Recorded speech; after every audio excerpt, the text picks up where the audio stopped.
pengertian fungsi sistem endokrin dan fungsi hormon. Dan ada pun di sini rekan saya Novianti, pemateri kedua.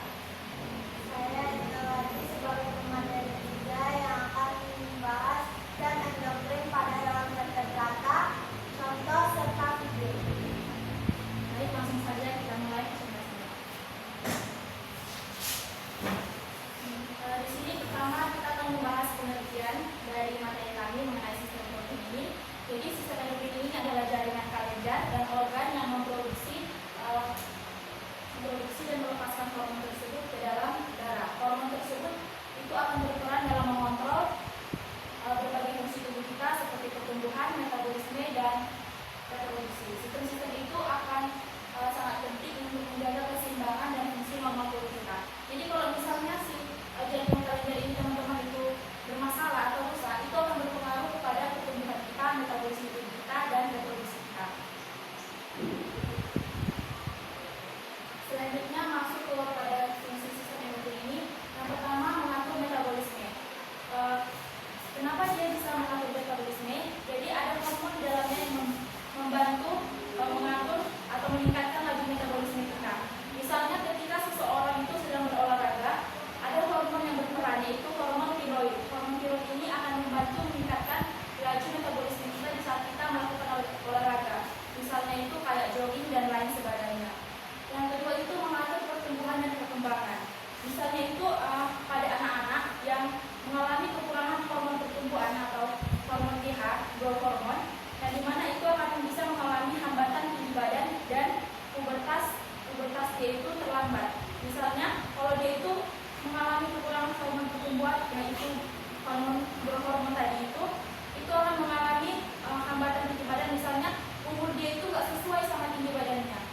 Umurnya misalnya sudah tua, tapi tinggi badannya itu tidak pantas untuk umur dia seperti itu.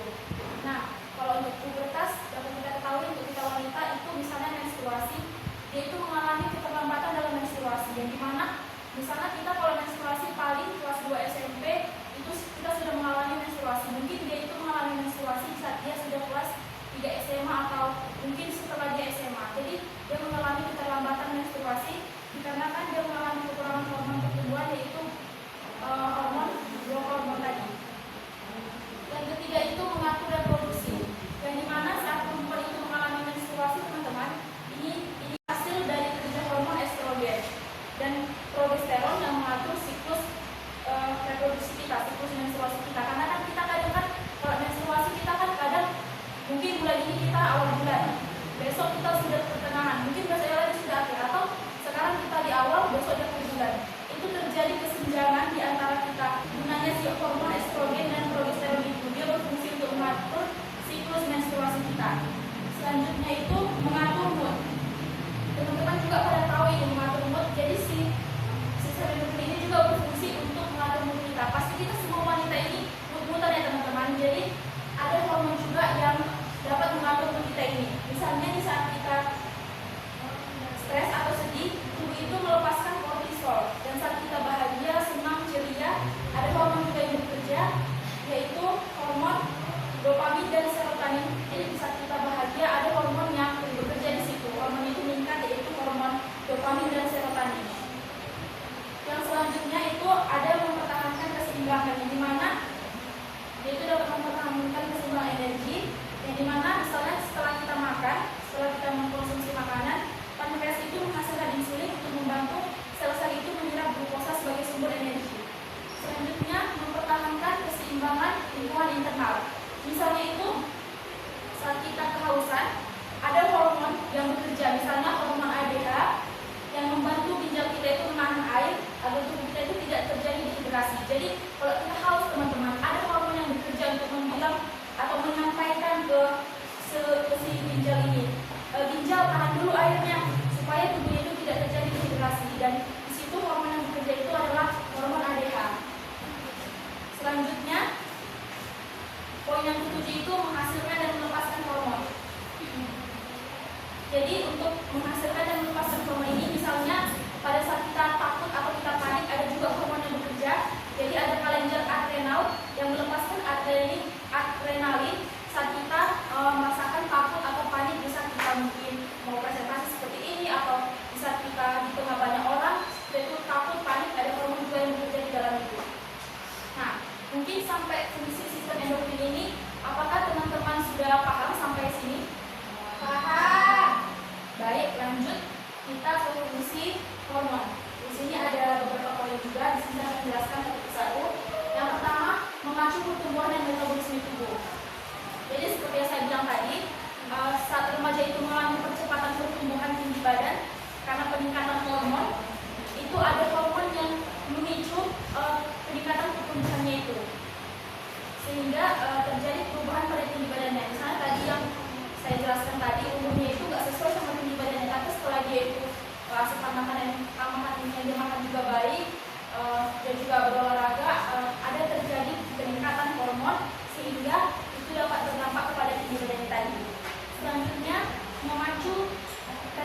yang awalnya cenderung masih imut-imut dan sekarang jadi kayak lebih berat gitu.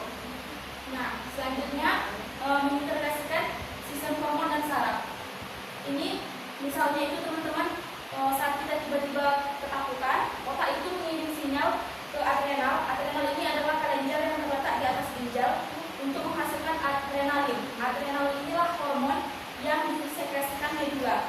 Ini itu berfungsi untuk di saat kita itu mengalami ketakutan tadi, yaitu akan menghasilkan seperti kita saat ketakutan seringkali kan tangan kita keringatan atau detak jantung kita juga beraturan. Si hormon adrenalin inilah yang mengatur itu. Mungkin sampai fungsi hormon yang saya jelaskan tadi dari pengertian fungsi sistem endokrin dan fungsi hormon tadi, apakah teman-teman paham?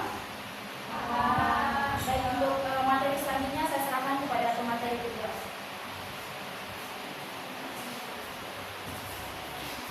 Baik teman-teman, di sini poin selanjutnya saya akan membahas sifat hormon.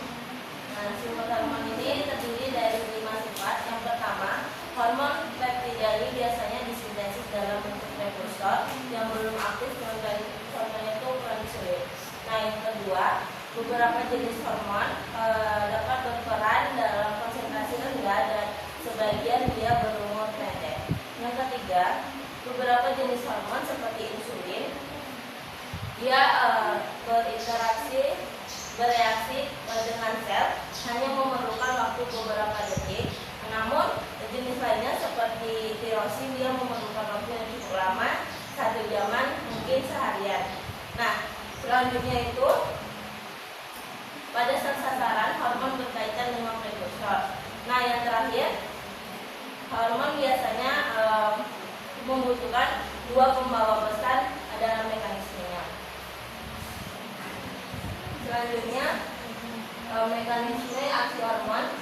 Di sini ada 2, reseptor hormon pada membran dan reseptor hormon pada sitoplasma.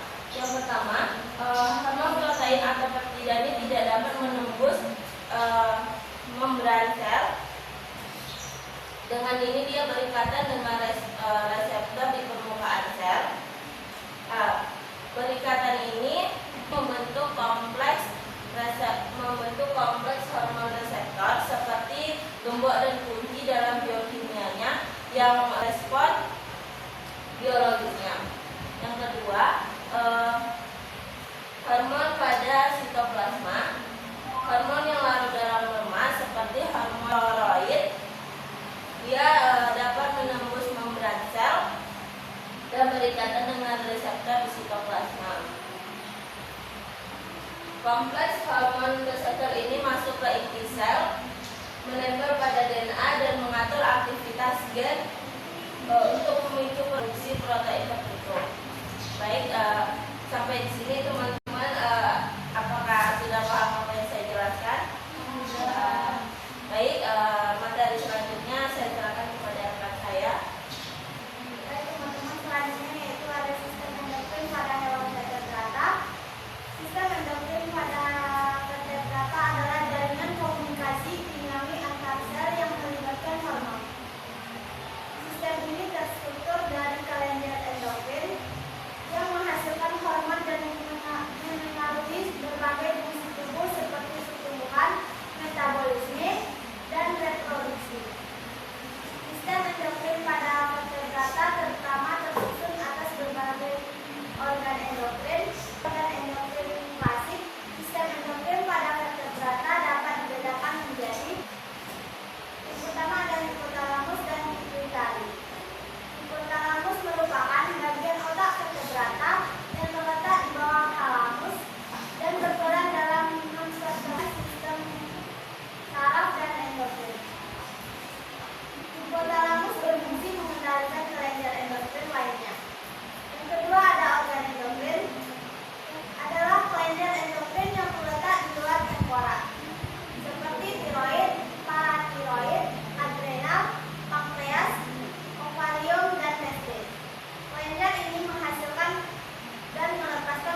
Tapi di sini kami lebih berfokus membahas sistem endokrin pada vertebrata, khususnya amfibi atau kata.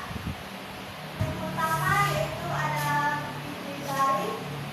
Pituitari atau hipofisisis terletak di dasar otak, mengatur hormon pertumbuhan, metabolisme, reproduksi, pigmentasi, dan mengontrol payudar lain seperti tiroid atau gonad. Yang kedua ada adrenal atau suprarrenal.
Bagaimana interaksi antara sistem endokrin dan sistem saraf dalam mengatur fungsi tubuh?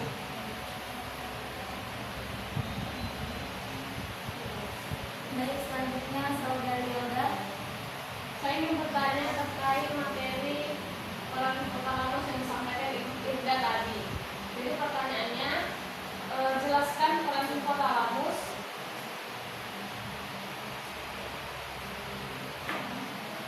dalam mengatur fungsi kelenjar pituitari. Dalam mengatur fungsi kelenjar pituitari. Selanjutnya Saudari Nova. Perkenalkan, saya nama Bapak Siboro.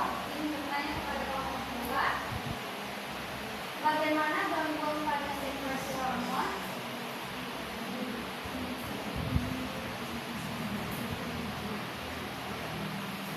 yang menjaga keseimbangan energi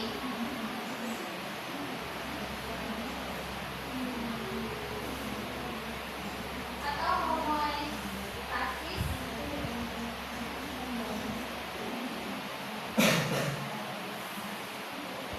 dapat mempengaruhi mood, perilaku, dan perkembangan karakteristik seks sekunder. Karakteristik Seks sekunder melalui interaksi sistem saraf dan endokrin.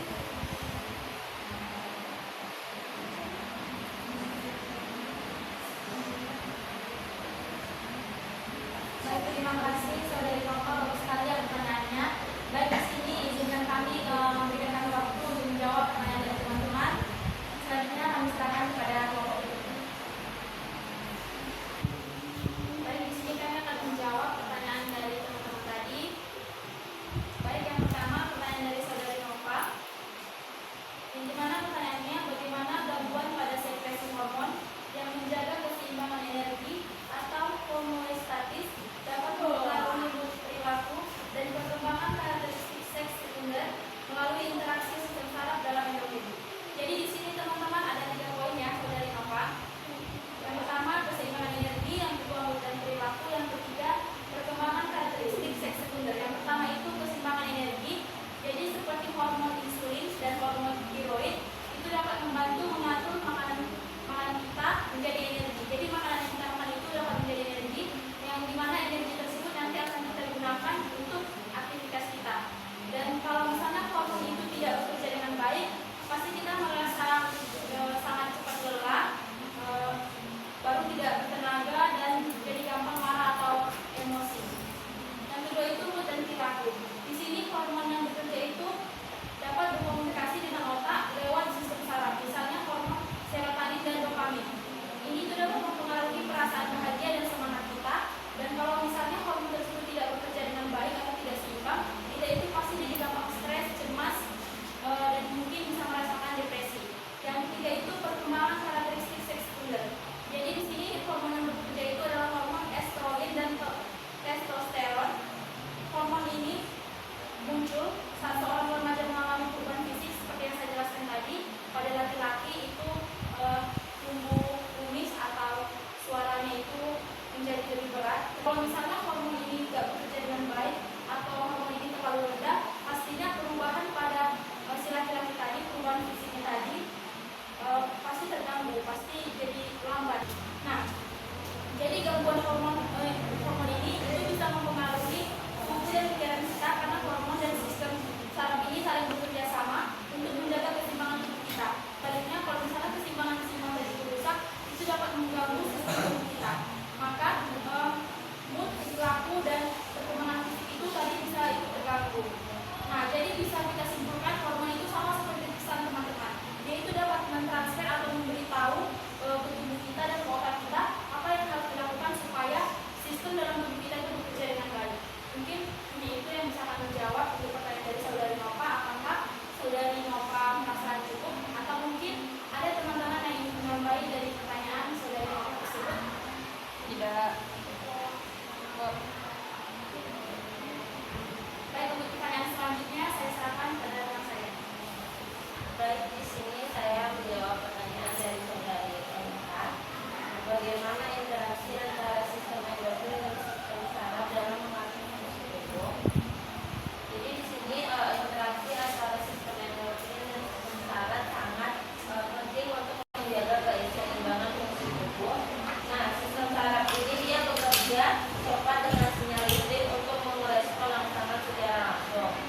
sedangkan sistem endokrin ini dia bekerja lebih lambat melalui hormon yang diekskresiasikan ke dalam darah dan mengatur proses jangka panjang seperti pertumbuhan, metabolisme, dan reproduksi.